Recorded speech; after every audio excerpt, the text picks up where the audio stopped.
हरिः ओम श्री गुरुभ्यो नमः. सर्व साधकांना माझा विनम्र नमस्कार. साधक हो, आज आपण वैराग्य निरूपण पाहणार आहोत. समर्थांचं म्हणणं असं आहे की हा जो संसार आहे तो एका महापुरासारखा आहे. महापुरामध्ये जशा अनेक प्रकारच्या प्राण्यांची वस्ती असते,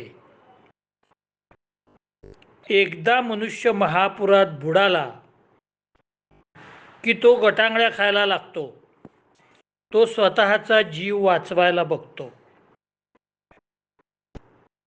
त्याच्या डोळ्यासमोर काळसर्पासारखा मृत्यू दिसत असतो, तरी सुद्धा त्याला जगण्याची आशा असते. पाण्यामध्ये मगरी सुसरी असतात, त्या दुःख स्वरूप आहेत.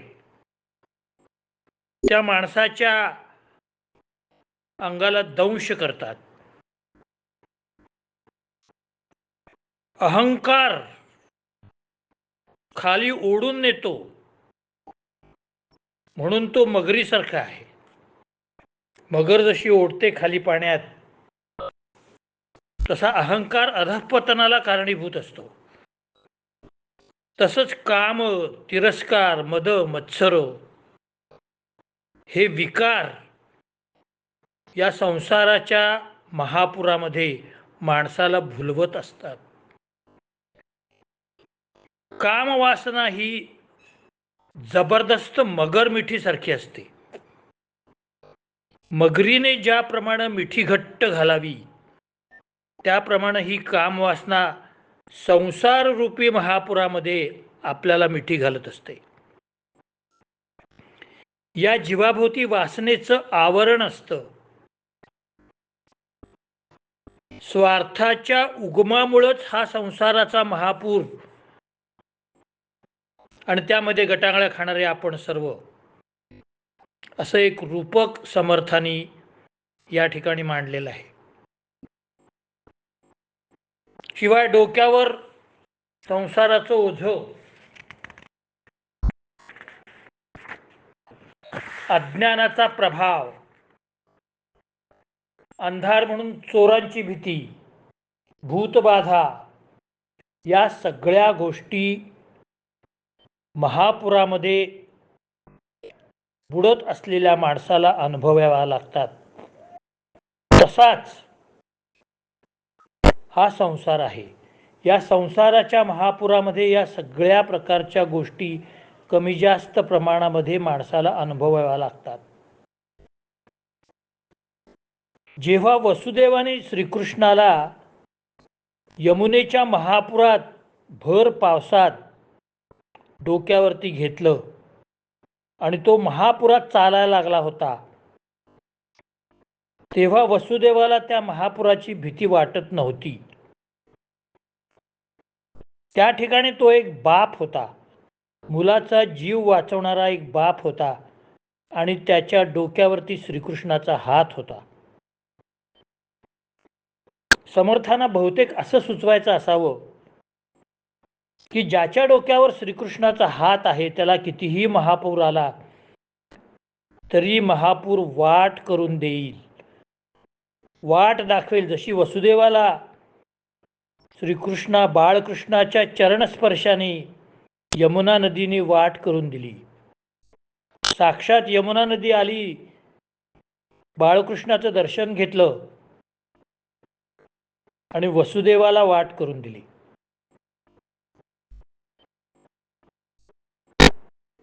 श्रीकृष्ण जरी वसुदेवाचा पुत्र या रूपाने अवतारित असलेला असला तरी सुद्धा तो विष्णूचा अवतारच होता. हे बालपणापासूनच त्यांनी दाखवायला सुरुवात केलेलं आहे.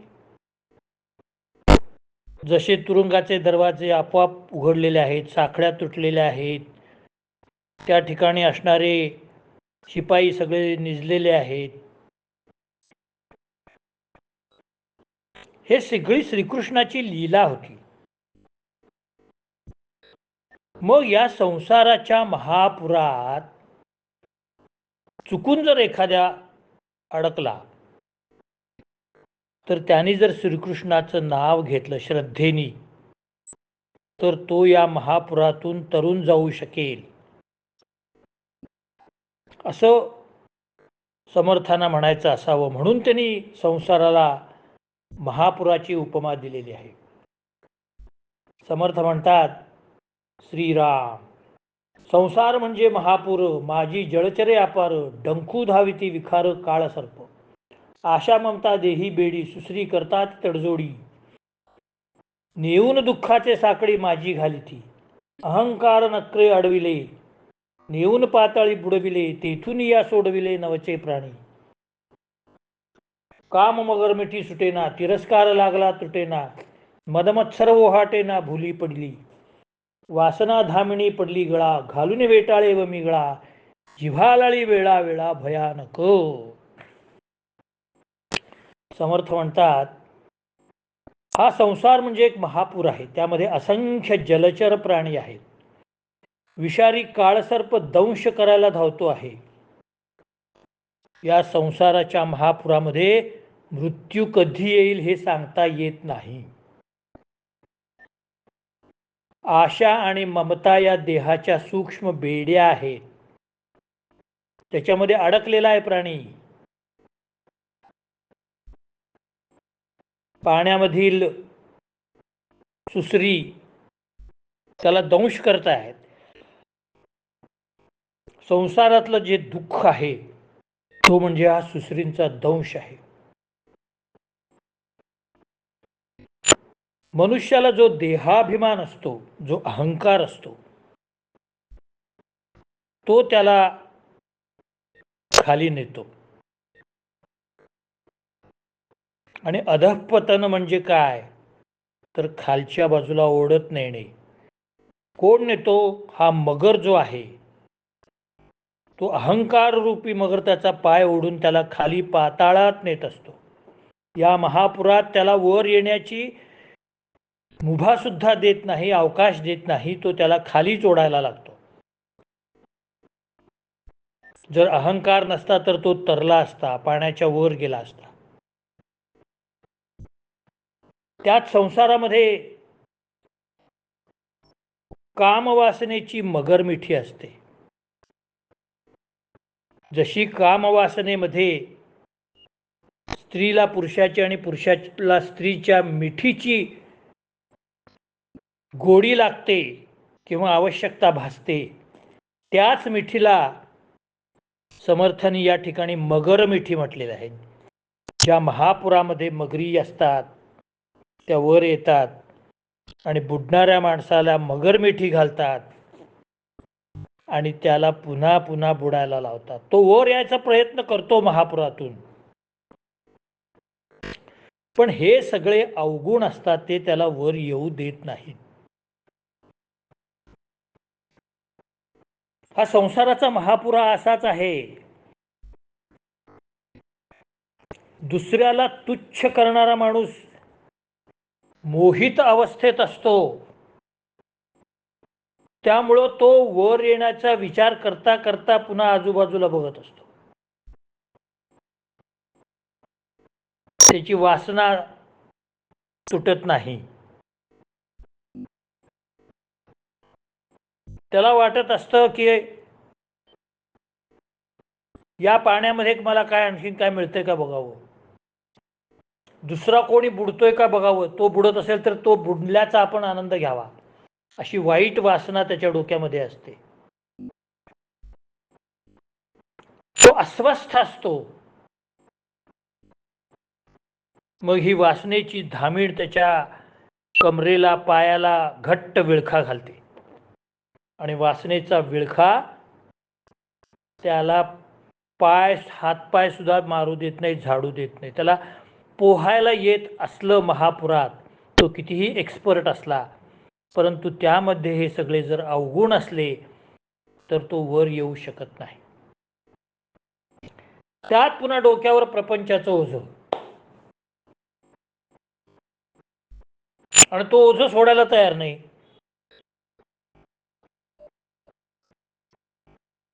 जे माझं आहे ते माझं म्हणणं म्हणजेच ओझं असतं.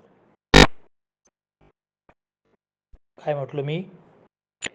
जे माझं आहे ते माझं माझं असं संसारात म्हणणं हेच ओझं असतं. माझं माझं असं म्हटलं नाही किंवा माझं माझं आहे असं समजून घेतलं नाही तर ते ओझं वाटत नाही.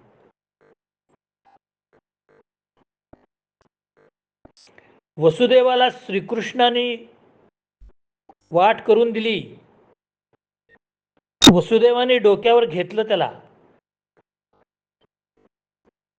पण वसुदेवाच्या मनात माझा पुत्र माझा पुत्र एवढी सूक्ष्म कल्पना होती. परंतु हा जो अवतार आहे हा जगाचा रक्षण करता आहे आणि तो वाचणं गरजेचं आहे. वसुदेवाने श्रीकृष्णाला फक्त स्वतःसाठी यमुनेच्या पुरामध्ये झोकून दिलेलं नाही आहे. जगाचा उद्धार करणारा तो भगवान श्रीकृष्णाचा अवतार आहे. यासाठी त्याला महापुरात तो घेऊन गेलेला आहे. आणि जेव्हा तसं धाडस त्याने दाखवलं तेव्हा श्रीकृष्णाने केवळ पदस्पर्शाने यमुना नदीच्या महापुराला दूर साधलेला आहे. का यमुना नदीमध्ये सुसरी होत्या, मगरी होत्या, धामणी होत्या, सगळं काही होतं. पण कुठल्याही विषारी प्राण्याने वसुदेवाला स्पर्श केला नाही. अरे ज्याच्या डोक्यावर श्रीकृष्णाचं छत्र आहे त्याला स्पर्श करण्याची कुठल्या प्राण्याची विषाद आहे? ज्याच्या मनामध्ये श्रीकृष्ण आहे, ज्याच्या डोक्यामध्ये श्रीकृष्ण आहे, ज्याच्या डोक्यावर श्रीकृष्ण आहे.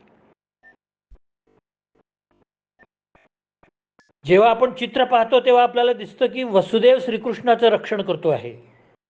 पण वास्तविक परिस्थिती उलट आहे महाराज. श्रीकृष्ण वसुदेवाचं रक्षण करत होता.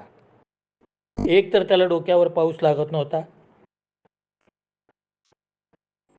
दुसरं म्हणजे एवढ्या महापुरात बुडून सुद्धा त्याला कोणताही प्राणी दंश करत नव्हता आणि त्याच्या पायाखालची जमीन अजूनही व्यवस्थित होती. कधी ती जमीन सरकली नाही किंवा वाळू सरकली नाही.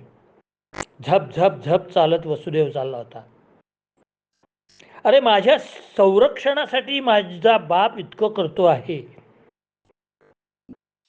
त्या छोट्याशा बाळकृष्णाला केवढा अभिमान वाटला, केवढी काळजी वाटली बापाची.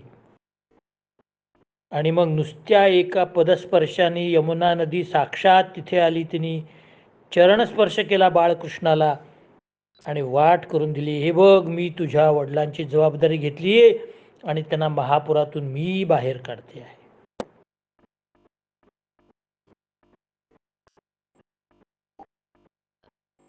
वसुदेव हा मुळात भगवत भक्त होताच, सत्यवचनी होता.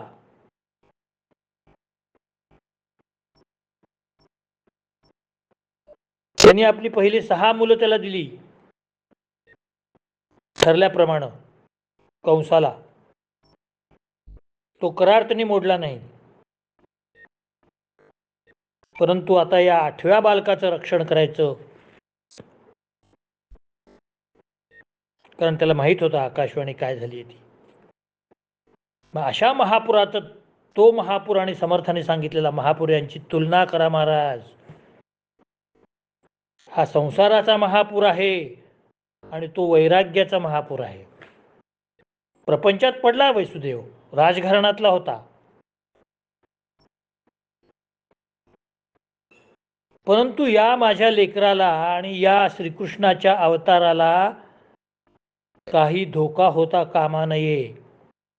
एक वेळ माझा जीव गेला तरी चालेल, मी टोपली तरंगत पाठवून देईन.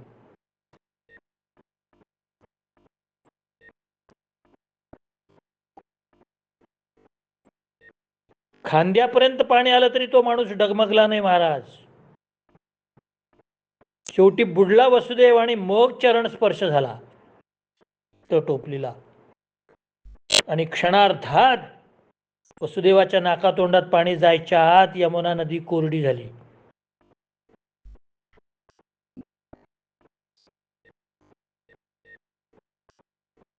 प्रपंचात बुडवणाऱ्याला बाहेर काढण्याचं काम हे श्रीहरीच्या चरणस्पर्शात आहे. हा बोध आपण या दोन महापुराची तुलना केल्यानंतर घेतला पाहिजे. श्रीहरीचं चरणस्पर्श करा, तुम्ही संसाराच्या महापुरातून तरुण जाल. पण महापुरालाच माझा संसार मानत राहाल तर तुम्हाला अनेक प्राण्यांना तोंड द्यायला लागेल. तुम्ही गटांगळा खातच राहणार. धडपुराच्या बाहेर येणार नाही, धडपुरामध्ये सुखाने तरंगणार नाही. तुमचा अश्रूंचा पूर कुणाला दिसणार नाही तिथं. सगळे महापूर बघतील, लांबून मजा बघतील, काय महापूर आहे, काय खळाखळा पाणी वाहतंय. पण त्या पुरामध्ये तुम्ही बुडालेले आहात, तुमच्या डोळ्यात अश्रूंचा पूर आहे, हे कोणीही पाहणार नाही. कारण तुम्ही कधी चरणस्पर्श केलेलाच नाही हो. माझी वासना, माझं घर, माझं हे सगळं ओझं. म्हणून समर्थ सांगतायत, जे भाविकपणे भगवंताला शरण जातात ते दैववान असतात. कारण त्यांना स्वानंद भोगायला मिळतो, अशांना संसार दुःख बाधत नाही.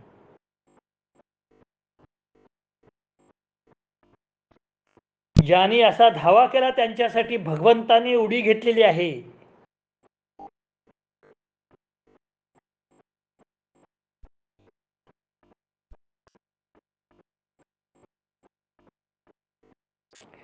जसा चक्रवाकासी मार्तंड जैसा, उडी घालितो स्वामी भुवरी तैसा. अनन्यासी रक्षी तसे चाप पाणी, नुपेक्षी कदा रामदासाभिमानी. काय म्हटले समर्थानी? जसा चक्रवाकासी मार्तंड जैसा, उडी घालितो भुवरी स्वामी तैसा. अनन्यासी रक्षी तसे चाप पाणी, नुपेक्षी कदा रामदासाभिमानी. याच मगरीनं हत्तीचा पाय ओढला होता. तुम्हाला गजेंद्र मोक्षाची गोष्ट आठवत असेल तर, हत्तीने श्री विष्णूचा धावा केला, मगर खाली पाण्यात ओढतीये, तो पाय वर ओढून सुटायला बघतोय. दोघांची धडपड अनेक वर्ष चाललेली आहे, पण मगर पाय सोडत नाही, धड हत्तीची सुटका होत नाही. अशा वेळा विष्णूचा धावा केल्यानंतर विष्णू आलेले आहेत. त्यांनी गरुडावरून उडी मारलेली आणि एका चक्राने क्षणार्धात मगरीचं तोंड फोडून टाकलेलं आहे आणि आपल्या गजेंद्राची सुटका केलेली आहे.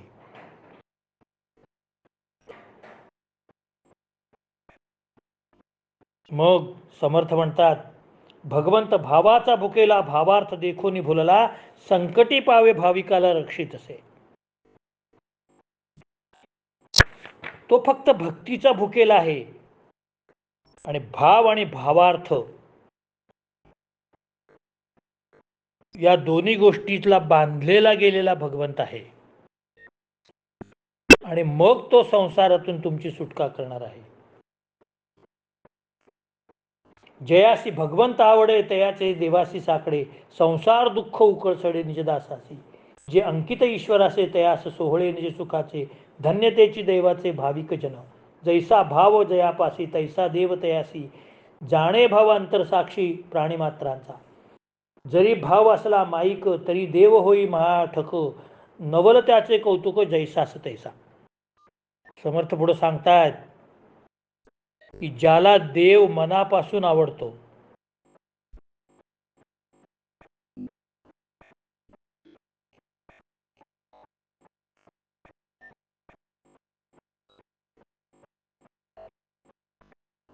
देवाची भक्ती जो मनापासून करतो,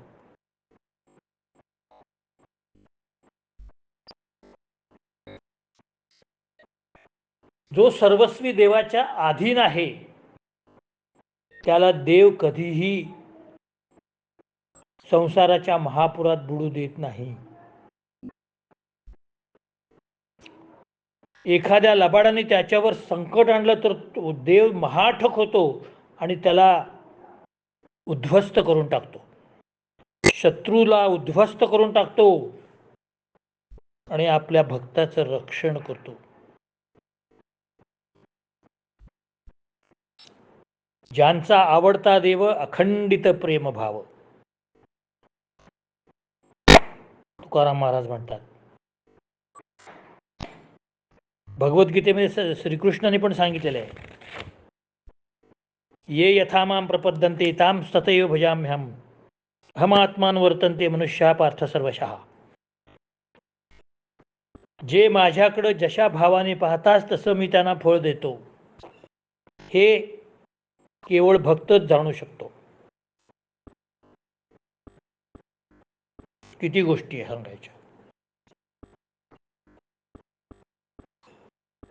ज्ञानेश्वर महाराजांनी भिंत चालवली, पाठीवर मांडे भाजले, नामदेवांचा भात खाल्ला, तुकाराम महाराजांच्या शेताचं रक्षण केलं,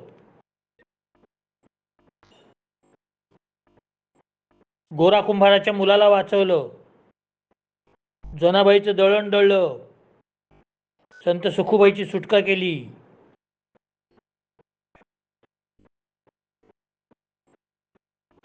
नरहरी सोनाराला हरी आणि हर एकच आहे ते दाखवून दिलं.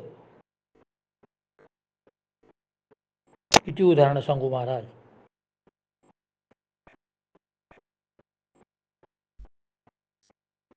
भगवंत कैवारी आहेच, त्यांनी केवळ दुःख भोगासाठी आपल्याला पाठवलं नाहीये.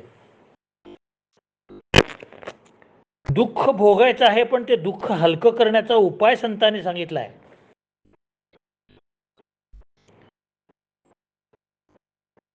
गुडघ्यामध्ये दुखतंय, वयोमानाप्रमाणे ते दुखणार आहेच, पण तो दुखावा कमी कसा होईल हे जसं डॉक्टर सांगतात, गोळ्या देतात, काय तेल वगैरे मालिश, काय मलम वगैरे देतात, तसं भगवंत तुम्हाला दुःखापासून दूर करण्याचा उपाय सांगतोय ना.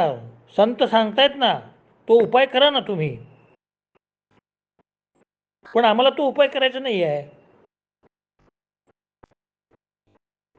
आम्हाला या दुखऱ्या गुडघ्यानीच फिरायचं आहे, चैनी करायचे आहेत, हॉटेलमध्ये जायचं आहे, पार्ट्या करायच्या आहेत, इकडं ट्रिपला जायचं आहे, तिकडं ट्रिपला जायचं आहे. याच गुडघ्यावरती मुलाबाळांची भरपूर लाड करायचे आहेत, बायकोची लाड करायची आहे, सगळ्या वासनांची पूर्ती करून घ्यायची आहे, व्यसनाधीन व्हायचं आहे. धनवंतासमोर गुडघे टेकतो आपण, पण भगवंतासमोर टेकत नाही.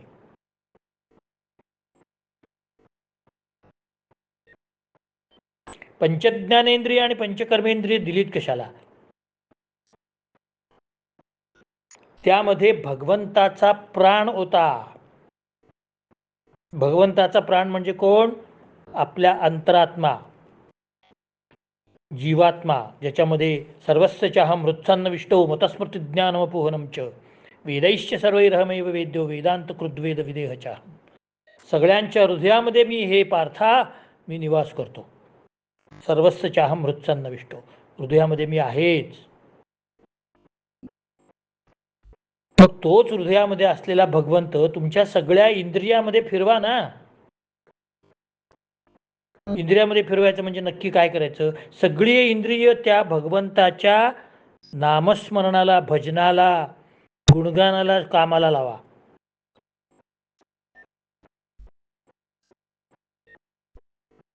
कानाने देवाचं भजन ऐका, डोळ्यांनी दर्शन घ्या, नाकाने धूपाचा वास घ्या, जिभेने प्रसादाचं भक्षण करा, स्पर्शाने भगवंताच्या आरतीला टाळ्या वाजवा, नमस्कार करा. झाले पंचज्ञानेंद्रिय. अशा या संसारामध्ये बुडालेल्या दुर्लभ नरदेहाला उपदेश करतायत समर्थ.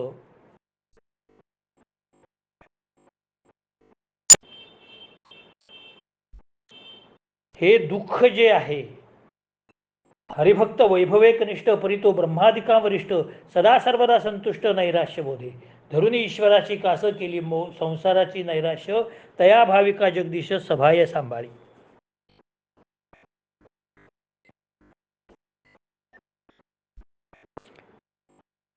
भगवंताला काळजी आहे. तुम्ही तुमचा अहंकार सोडा, तुम्ही तुमच्या प्रपंचाचा मोह सोडा, भगवंताला साद घाला, तो तुमच्या समोर उभा आहे. अनन्यास चिंत्यन्त्यो माम ये जनाम पर्युपासते तेषाम नित्याभियुक्तानाम योगक्षेमम वहाम्यहम. भगवद्गीतेतल्या 9व्या अध्यायातला 21वा किंवा 22वा श्लोक आहे. जो माझ्यावर अनन्य भक्ती करतो त्याला मी कधीही अंतर देत नाही आणि त्याला मी नित्य त्याच्याबरोबर मी असतो.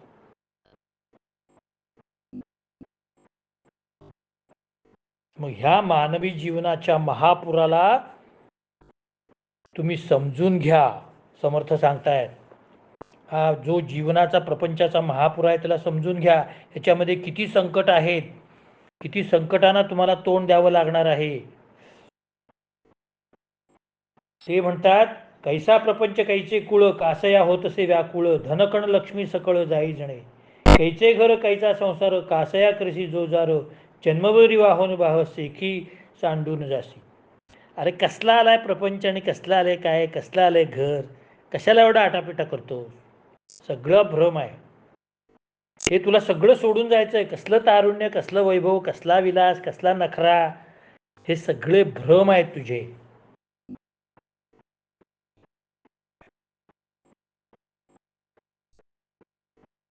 तू काय कर, फक्त ह्या सगळ्याच्या मोहातून बाहेर पड.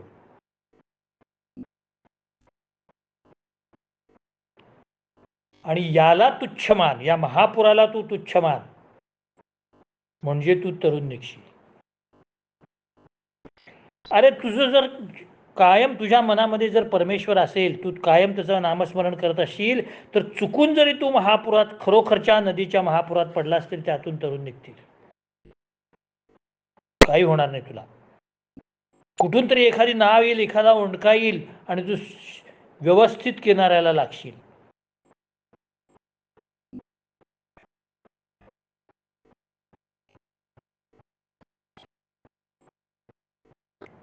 दुसरं उत्तरच नाही आहे आपल्याकडं.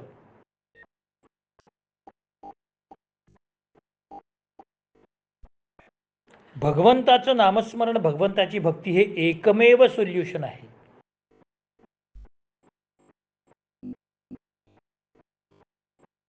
समर्थ म्हणतायत रामेविण जे जे आस तुका जाणवी नैराश्य माझे माझे सावकाश सीणची उरे जयास वाटे सीण व्हावा तेने विषयो संचिंतित जावा विषयो न मिळता जीवात तगमग उठे.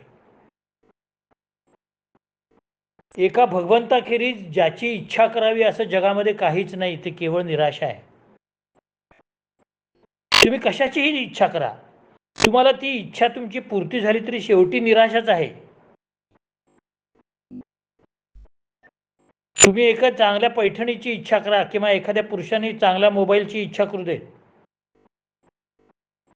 तो कधी बिघडला, पडला, फुटला, त्याच्यामागे निराशाच आहे. ती साडी उंदरांनी कुरतडली, कुठेतरी ठेवली, हरवली, काहीतरी डाग पडला, लग्न कार्यामध्ये काहीतरी त्याच्या अंगावर सांडलं, खराब झाली, संपलं. भगवंताचं तसं काहीच होत नाही. शाश्वत शक्ती आहे ती. म्हणून इच्छा करायची तर भगवंताची करा आणि माझं माझं असलेलं ओझं काढून टाका.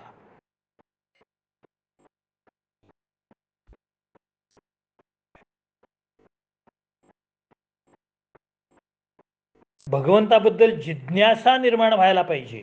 तो कुठे राहतो, त्याची कृपा कशी करून घ्यावी, त्याचं भजन कसं करावं, या प्रश्नांची उत्तरं देण्यामध्ये मला फार आनंद होतो असं समर्थ म्हणतात.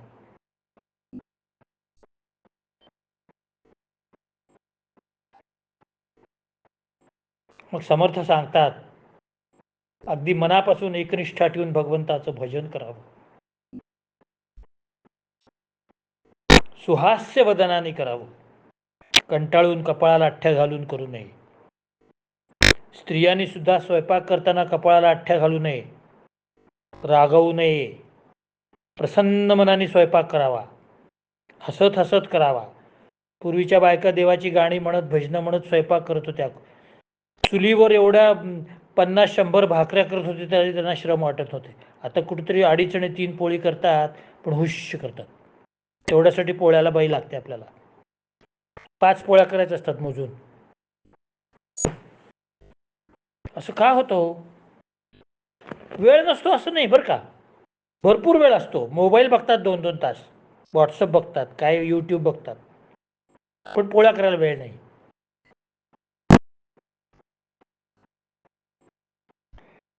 भगवंत कळलाच नाही हो आम्हाला. प्रॉब्लेम हा आहे. कारण दिसत नाही ना. भगवंत ही समजून घेण्याची गोष्ट आहे आणि आमची तेवढी समज नाही आहे अजून.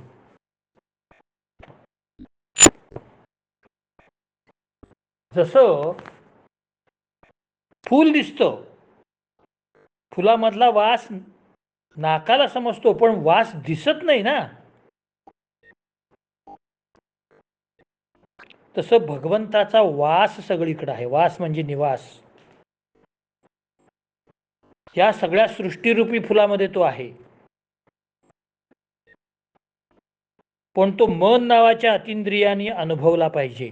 बाकी कुठल्याही इंद्रियाला तो अनुभवणार नाही. मूर्तीचं दर्शन जर मनापर्यंत पोचलं तर ती श्रद्धा होते, नाहीतर ते नुसतं पाहणं होतं. पाहणं आणि दर्शन घेणं यात फरक आहे. पाहतो आपण बाजारामध्ये भरपूर सगळ्या गोष्टी पाहतो. आपण असं म्हणतो का बाजारातल्या वस्तूंचं दर्शन घेतलं? नाही. दर्शन फक्त देवाचं किंवा महाराजांचं असतं, संतांचं असतं. तेव्हा या वैराग्य निरूपण या समासामध्ये समर्थाने हेच सांगितलंय की या संसाराच्या महापुरात अनंत कष्ट आहेत आणि तुम्ही त्या कष्टातून बाहेर येण्यासाठी नामस्मरण ठेवा, चालू ठेवा. देव तुम्हाला या महापुरातून दूर करेल. आज या ठिकाणी मी इथंच थांबतो. या ठिकाणी 3रा दशक संपलेला आहे. उद्यापासून एक अत्यंत विशेष आणि अतिशय इंटरेस्टिंग असा भाग आहे, तो म्हणजे नवविधा भक्ती. 9 प्रकारची भक्ती प्रल्हादाने जी सांगितलेली आहे भागवताच्या 6व्या स्कंधामध्ये, ती आपण उद्यापासून पाहणार आहोत. मी पुन्हा एकदा आपल्याला सांगीन, सबस्क्रिप्शन फार कमी पडते. सबस्क्राईब जास्त करणं फार फार फार गरजेचं आहे. आपण कृपया सगळ्या श्रोत्यांनी सबस्क्राईब करावं हे चॅनल, एवढी मी आपल्याला विनंती करतो. या ठिकाणी थांबतो. जय जय रघुवीर समर्थ.